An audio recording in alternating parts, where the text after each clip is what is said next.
কলকাতার এক বর্ষার সন্ধ্যায় যখন আকাশ ভেঙে বৃষ্টি নামছে তখন অভিরূপ ও শ্রাবণীর প্রথম দেখা হল কফি হাউসের ভেতরের এক কোণে।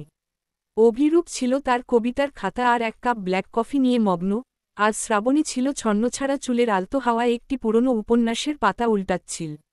অভিরূপের চোখে শ্রাবণীকে মনে হল এক সদ্য ফোটা অপরাজিতা। তার চোখে ছিল এক গভীর বিষণ্ণতা, যা মুহূর্তেই অভিরূপের আবেগী মনকে আকর্ষণ করল। সহজ একটি আলাপ শুরু হল, যা দ্রুতই গভীর বন্ধুত্বে মোড় নিল। তাদের জনের ভেতরের শূন্যতা যেন একে অপরের সান্নিধ্যে পূর্ণতা পেল। তাদের প্রেম ছিল অনেকটা কবিতার মতো, ছন্দে ছন্দে বাঁধা, আবেগপূর্ণ এবং মিষ্টি অভিমানে ভরা। তারা কফি হাউসের টেবিল থেকে ভিক্টোরিয়ার সবুজ ঘাসে গঙ্গার পাড়ে সূর্যাস্ত দেখতে দেখতে একে অপরের আবেগ ও অনুভূতিকে আশ্রয় দিত। অভিরূপ বলত, শ্রাবণী, তুমি আমার জীবনে সেই বসন্ত, যা কুয়াশা ভেদ করে এসেছে। শ্রাবণী শুধু হাসত, কিন্তু তার সেই হাসি অভিরূপের হৃদয়ে চিরন্তন মিলনের প্রতিজ্ঞা এঁকে দিত। তাদের প্রেমের পথ সহজ ছিল না। শ্রাবণীর পরিবার ছিল রক্ষণশীল, অভিরূপের শিল্পীসত্তা বা সামান্য আর্থিক সঙ্গতি তাদের কাছে গ্রহণযোগ্য ছিল না। চরম বিরোধিতা এলো তাদের সম্পর্ককে কেন্দ্র করে। শ্রাবণী শত চেষ্টা করেও তার বাবা মাকে বোঝাতে পারল না এই প্রেম তার কাছে কতখানি সত্য। একদিন শ্রাবণী এক কঠিন সিদ্ধান্ত নিল। অভিরূপকে সে বলল, অভিরূপ, আমরা আর একসাথে থাকতে পারব না। তুমি তোমার জীবন গোছাও, আমার পরিবার এই সম্পর্ক কোনোদিন মানবে না। অভিরূপের পৃথিবী যেন থমকে গেল। সে যুক্তি দেখাল, কাকুতি মিনতি করল, কিন্তু শ্রাবণী ছিল অনড়।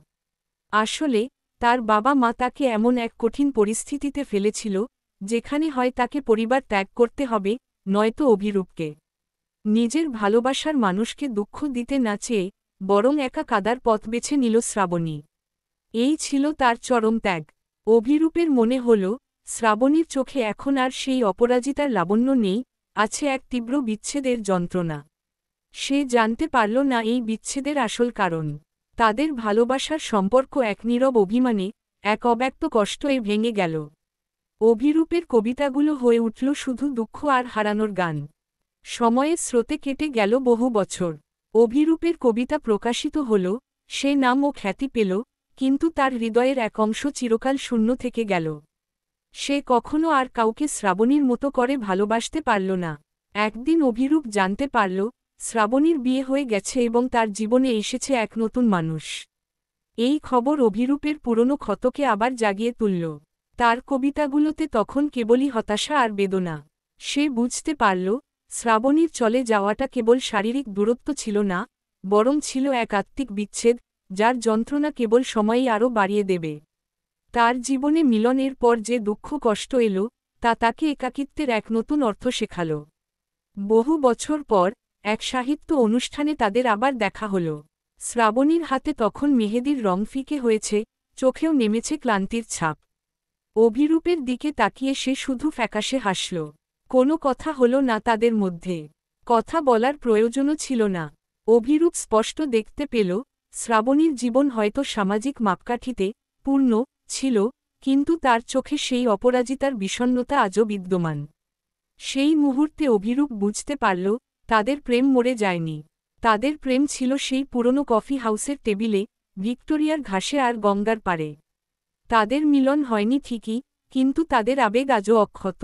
ভালোবাসার এই দুঃখ কষ্ট এবং বিচ্ছেদই ছিল তাদের প্রেমের শেষ এবং সবচেয়ে গভীরতম অধ্যায়। অভিরূপ সেই সন্ধ্যায় বাড়ি ফিরে একটি নতুন কবিতা লিখল। নাম দিল কুয়াশার ওপারে বসন্ত। কারণ সে জানত, শ্রাবণী দূরে থেকেও তার হৃদয়ে বসন্তের চিরন্তন হাসি। তাদের অপূর্ণতাই ছিল তাদের ভালোবাসার সবচেয়ে সুন্দর পরিণতি।